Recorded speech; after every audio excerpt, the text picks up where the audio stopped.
अभी तक अच्छा, अभी तक हम लोगों ने, यस बेटा, अभी तक हम लोगों ने मीन, मीडियन, मोड, ये सब पढ़ा। हमने पढ़ा measure of central tendency.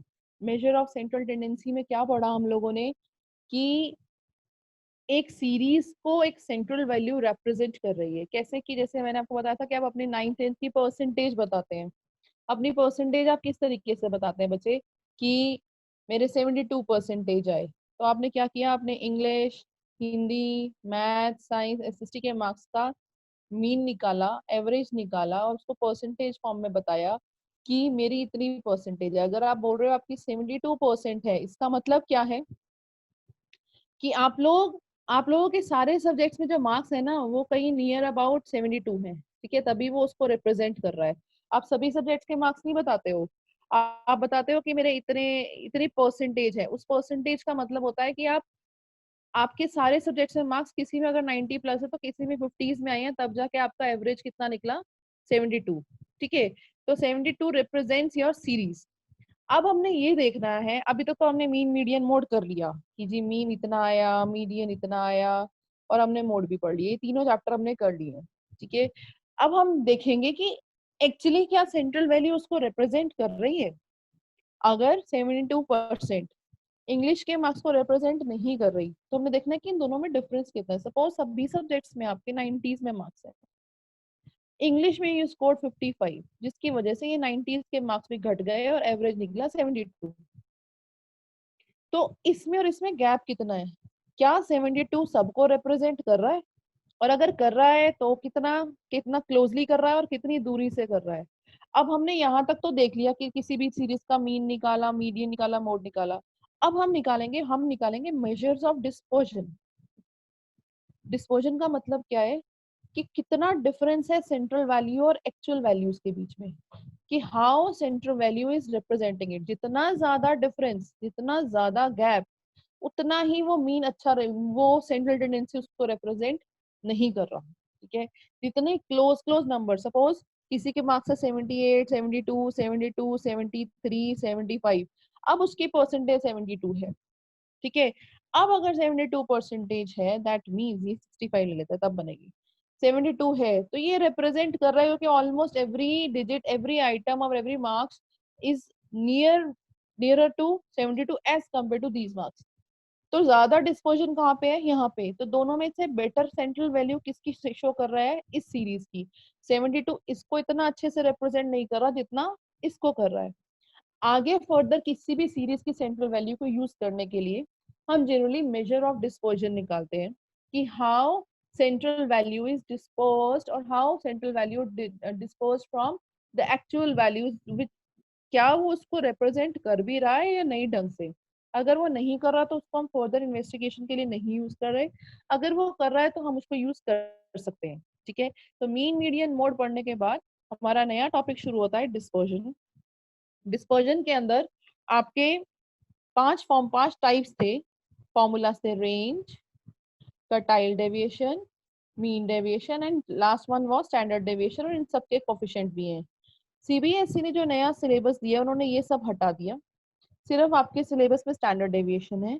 But आपके जैसे अभी इस टाइम पे आप लोगों के जो एग्जाम्स हैं वो हैं आपके 15 अगस्त से, जिसके अंदर सिलेबस आ रहा है टिल चैप्टर 10 मोड तक, जो हमने कर लिया। ठीक है, तो हमारे पास काफी टाइम है, तो हम ये सब भी करेंगे। आपके फाइनल एग्जाम में ये आएगा, बट बीच वाले जो कभी एग्जाम आएंगे उनमें ये भी आएगा। सीबीएसई ने रख किया, पर स्कूल के सिलेबस से हमने अभी भी इसको माइनस नहीं किया, तो हम पूरा कंप्लीट चैप्टर पढ़ेंगे। Now, what is dispersion? In the last two chapters, we studied average or measure of central tendency. Average indicates representative value of series around which other values of series tend to converge. कि central value होती क्या है, एक central value एक series की एक representative value है जिसके आसपास सारी सीरीज की वैल्यूज होती है, so that average represent the series as a whole. One may now be One may now be keen to know how far the various values of series tend to disperse from each other or from their average.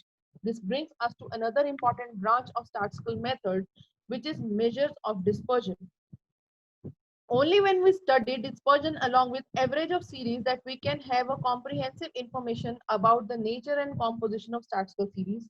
हम अगर dispersion पढ़ेंगे तभी बता सकते हैं कि हमारी series की कॉम्पोजिशन कैसी है, हमारी सीरीज है कैसी, क्या वो सेंट्रल वैल्यूज को रिप्रेजेंट कर रही है या नहीं कर रही। अगर नहीं कर रही तो हम उसको फर्दर इन्वेस्टिगेट में कंसिडर नहीं करते।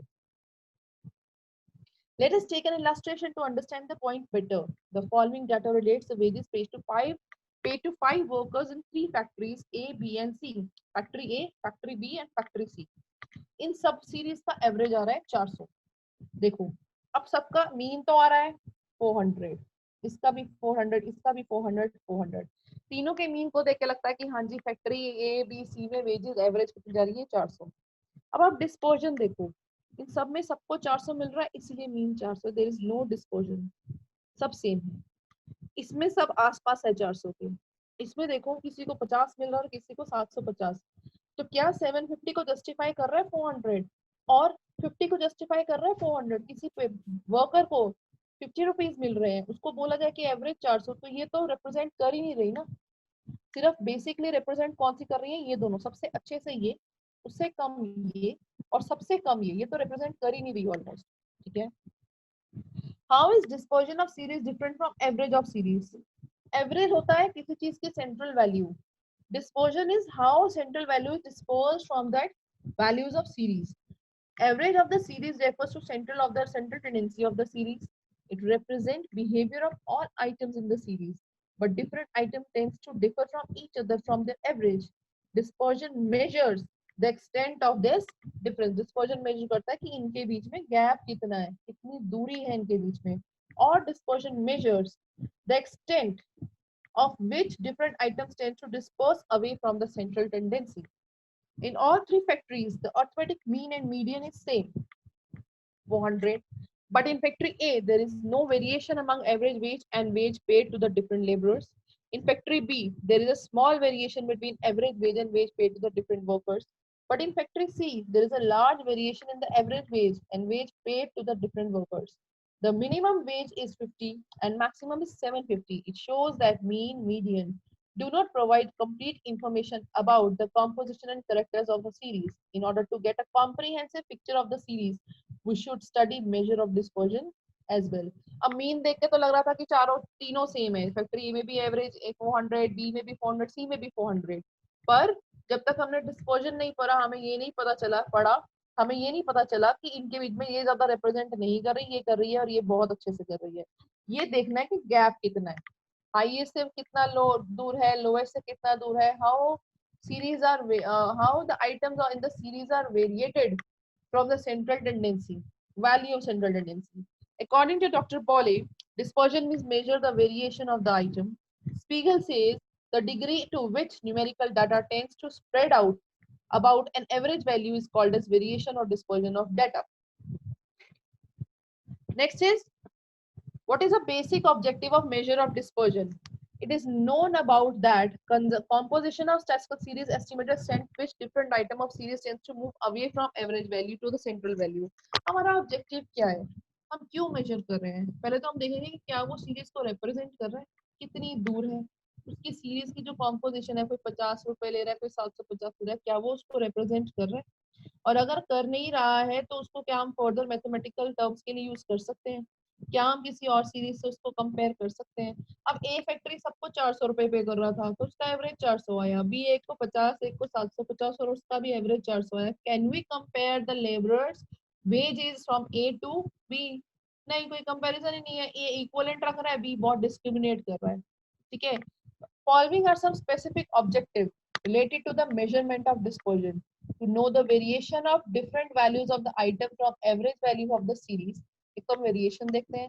To know about the composition of series or the dispersal of values on either side of central tendency. देखना है कि सबसे ऊपर वाले टर्म से कितनी दूर है और सबसे छोटे टर्म से कितनी दूर है। To know the range, the difference between the highest and the lowest. Highest 750, lowest 50.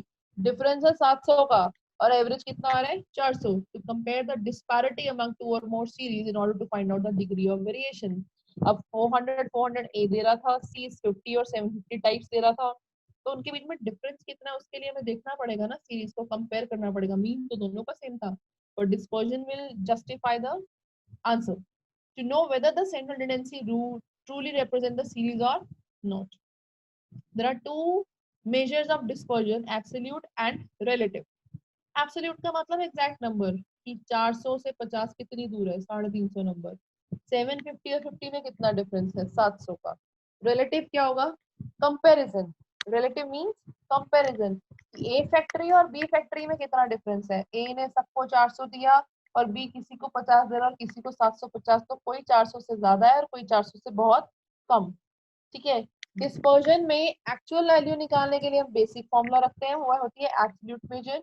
Relative major निकालने के लिए उसका कोफिशिएंट निकाला जाता है, जो भी एक्चुअल वैल्यू आएगी, एक्चुअल अपॉन टोटल इनटू 100। हम परसेंटेज में देखते हैं कि रिलेटिवली वो कितना परसेंटेज ज्यादा है, कितना परसेंटेज कम। बेसिकली हम उसको परसेंटेज में कन्वर्ट करते हैं रिलेटिव मेजर निकालने। रिलेटिव मींस हम कंपेयर कर सकते हैं। कंपैरिजन निकालने के लिए वो कन्वर्टेड इनटू परसेंटेज। हम देखते हैं कि ए सीरीज और बी सीरीज में कितना परसेंट का डिफरेंस है। एक्चुअल में नंबर्स देखते हैं कितने नंबर से डिफरेंस है, 50 का डिफरेंस, 100 का डिफरेंस, 20 का डिफरेंस। इसमें देखते हैं percentage form. When dispersion of a series is expressed in terms of original units of series, it is called as absolute measure of dispersion. अगर ये कहें कि सबसे हाईएस्ट दिया 750, सबसे लोवेस्ट दिया 50, गैप कितने का है 700, दैट इज एक्चुअल मेजर। अगर उसे परसेंटेज में कन्वर्ट किया था तो होती relative. Thus, dispersion of price series would be expressed in terms of rupees. Dispersion of weight series would be expressed in terms of kilograms. और एक चीज और ध्यान रखना, अगर आप एक्चुअल मेजर ले रहे हैं तो उसके यूनिट्स यूज होते हैं। जो चीज केजी में है उसको केजी में कंपेयर करेंगे, जो चीज मीटर में है उसे मीटर में। जब किसी चीज को परसेंटेज में कन्वर्ट कर देते हैं ना बेटा, फिर उन यूनिट्स की वैल्यू का कोई वो नहीं है। सपोज अगर हम मेजर कर रहे हैं कि आरपीएस और एमपीएस स्कूल के अंदर, मैं जनरल एग्जांपल ले रही हूँ, नंबर ऑफ स्टूडेंट सपोज इसमें 4000 है और उसमें 3000 है। हम एक्चुअल डिफरेंस देख रहे हैं, एक्चुअल मेजर देख रहे हैं कि इनके बीच में 1000 का डिफरेंस है। ठीक है।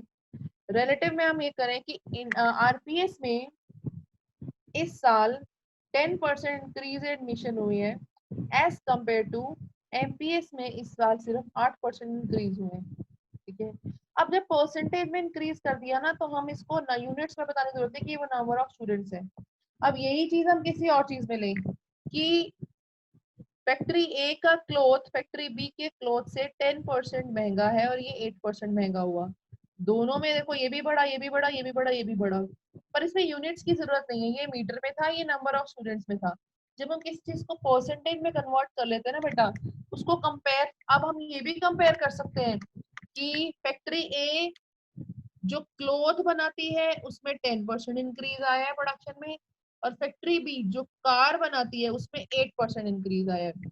क्योंकि अब यूनिट्स की जरूरत नहीं है, हमने परसेंटेज निकाल लिया। किसी भी चीज का अगर हम परसेंटेज निकाल लेते तो हम किसी भी चीज को कंपेयर कर सकते हैं, चाहे वो केजी में हो, चाहे वो मीटर में हो, चाहे वो यूनिट्स में हो, चाहे नंबर में हो, सबको कंपेयर किया जा सकता है। पर एब्सोल्यूट मेजर तभी हो पाता जब सबके यूनिट्स सिमिलर हो। वेट वाले को वेट से कंपेयर करेंगे, किलोमीटर वाले को किलोमीटर वाले से करेंगे, लीटर वाले को लीटर से कंपेयर करेंगे। For example, if one state that average wage group of workers is 100 and dispersion of the wage is 10, इसका मतलब पता है क्या इसको बोल रहे हैं कि एवरेज फैक्ट्री में जो वेजेस है वो 100 रुपीज है, पर डिस्पर्जन 10 की है, यानी वेरिएट कर रहा है 10 से, किसी की 90 है, किसी की 110 है, ऐसे। One is referring to absolute dispersion. Absolute measure of dispersion is used when only one set of such distribution is under consideration. It cannot be used when comparison is involved across two or more sets of series with different units like rupee in case one and kilogram in other. रुपी को KG में हम लोग compare नहीं कर सकते, या तो KG KG को कंपेयर करो, या रुपी रुपी को, या मीटर मीटर को। एब्सोल्यूट मेजर में हम यूनिट्स कंसीडर करते हैं, तो हम उन्हीं को ही कंपेयर करेंगे जिसके अंदर यूनिट सेम हो। पर रिलेटिव मेजर जब परसेंटेज में कन्वर्ट हो जाता है तो हम उसको किसी से भी कंपेयर कर सकते हैं। हम कर सकते हैं केजी वाली चीज का परसेंटेज इंक्रीज मीटर वाली चीज से। The relative measure of dispersion express the variability of data in terms of some relative value or percentage. Thus, if one state that 26% of people in India are below poverty line, one is referring to relative variable. In such cases, absolute variability divided by mean value of the series or percentage of average variable absolute value determined. This measure dispersion is used when one studies two or more series simultaneously. Relative measure of dispersion is known as coefficient of dispersion, जब दो का comparison करना होगा तो coefficient निकालेंगे, अगर एक के विद इन बात करनी हो तो हम निकालते हैं एब्सोल्यूट मेजर। यहाँ तक की थ्योरी अभी कर लेते हैं, उसके बाद हम मेथड स्टार्ट कर रहे हैं बेटा। मेथड्स करने के बाद इस चैप्टर की थ्योरी इकट्ठी एक दिन कर लेंगे। Methods of measuring dispersion: range, quartile, mean, standard deviation and Lorenz curve. First is range. Range कैसे निकलती है बेटा?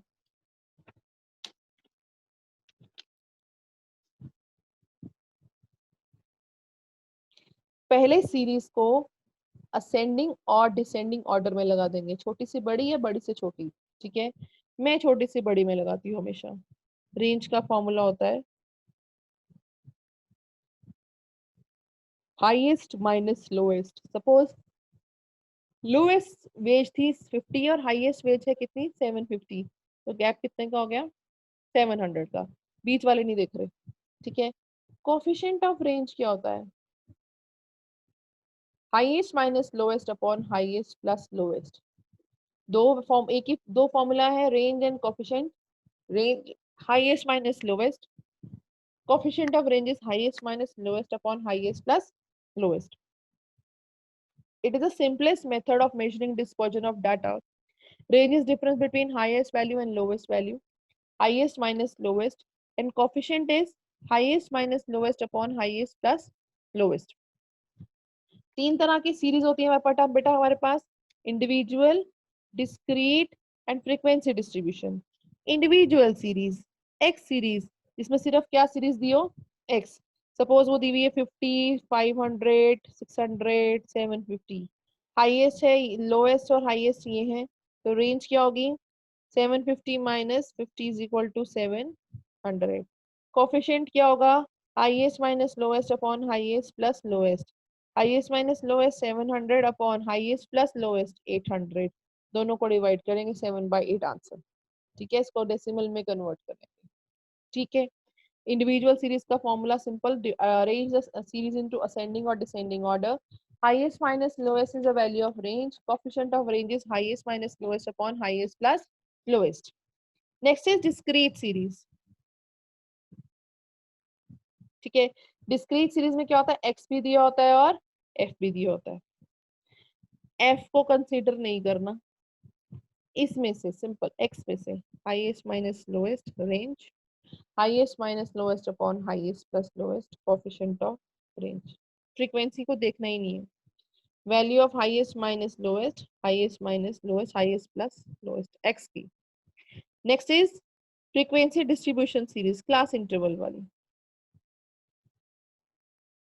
सबसे पहले दो तरीके हैं इसको निकालने के, मिड वैल्यू निकालेंगे, मिड वैल्यू में से highest minus lowest range, highest minus lowest upon highest plus lowest. एक तरीका तो ये कि आपने मिड वैल्यू लिया, ये देखो मिड वैल्यू लिया, highest minus lowest plus highest minus lowest upon highest plus lowest. ठीक है, ये बात तो हो गई। ये एक और मेथड है, अगर इंक्लूसिव सीरीज आ जाए 10 to 19, 20 to 29, convert it into exclusive first. एक तो है मिड वैल्यू, दूसरा तरीका है इसका एक्सक्लूसिव वैल्यू। क्या करेंगे हम लोग एक्सक्लूसिव सीरीज में कन्वर्ट करेंगे, -10.5 प्लस 10.5। उसके बाद सबसे lowest upper limit, lower limit ये है सबसे पहले क्लास इंटरवल की, और सबसे आखिरी की अपर लिमिट, ये लोएस्ट वैल्यू है, ये हाईएस्ट वैल्यू, इन दोनों को माइनस कर दो। मिड वैल्यू निकालने की जरूरत, दो तरीके हैं पर दोनों से आंसर लगाएंगे। किसी बच्चे का आंसर मैच नहीं करा तो इसका मतलब उन्होंने कुछ और लगाया, सामने वाले ने कुछ और। एक तो तरीका है class interval is given, frequency given, find mid value, highest minus lowest और range, highest minus lowest upon highest plus lowest coefficient. दूसरा तरीका इंक्लूसिव सीरीज, दूसरा तरीका है लोअर लिमिट और upper limit minus lower limit, सबसे ऊपर लास्ट वाली टर्म और सबसे पहली टर्म, हाईएस्ट माइनस लोएस्ट।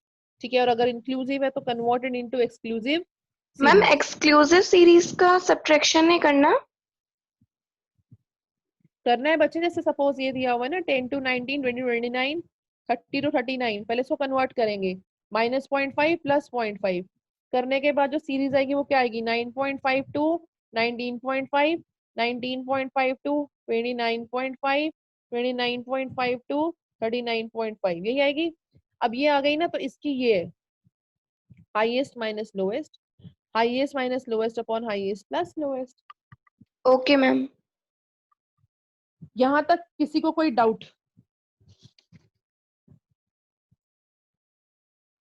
ठीक है, मैं इसके क्वेश्चन साक्षी मैम एक बार पॉज करते हैं। Demerits of range.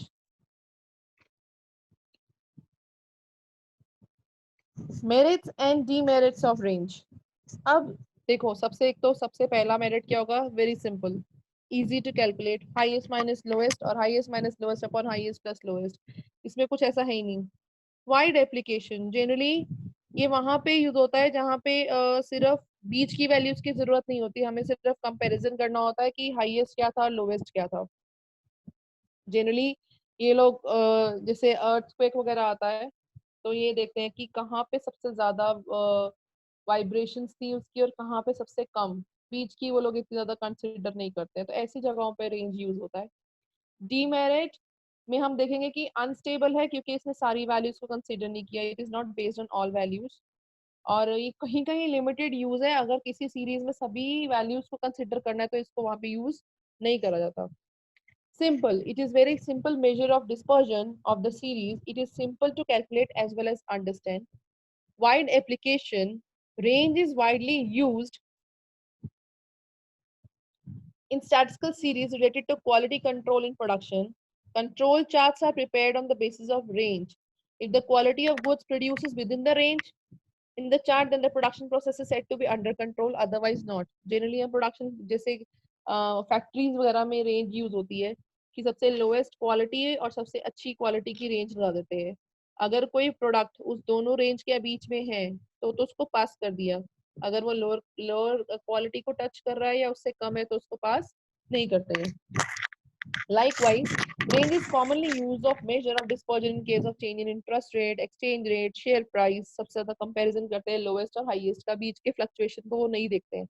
सुबह से लेकर शाम तक में जो भी शेयर मार्केट चलती है उसमें सबसे लोवेस्ट और हाईएस्ट प्राइस देखते हैं, बीच की फ्लक्चुएशन को कंसीडर नहीं किया जाता। तो रेंज की कंसिडरेशन बहुत सारी जगहों पे है, इजी है, फटाफट हो जाता है। Unstable, it is unstable measure of dispersion, it depends on the extreme values of the series, वो सिर्फ लास्ट वैल्यू के ऊपर डिपेंडेंट है। Any change in extreme value or change in sample immediately affect the range of the series। अगर ऊपर और सबसे lowest और हाईएस्ट वैल्यू चेंज हो गई तो सब कुछ चेंज, बीच वाला कुछ भी चेंज तो फर्क नहीं पड़ता, तो थोड़ा अनस्टेबल है।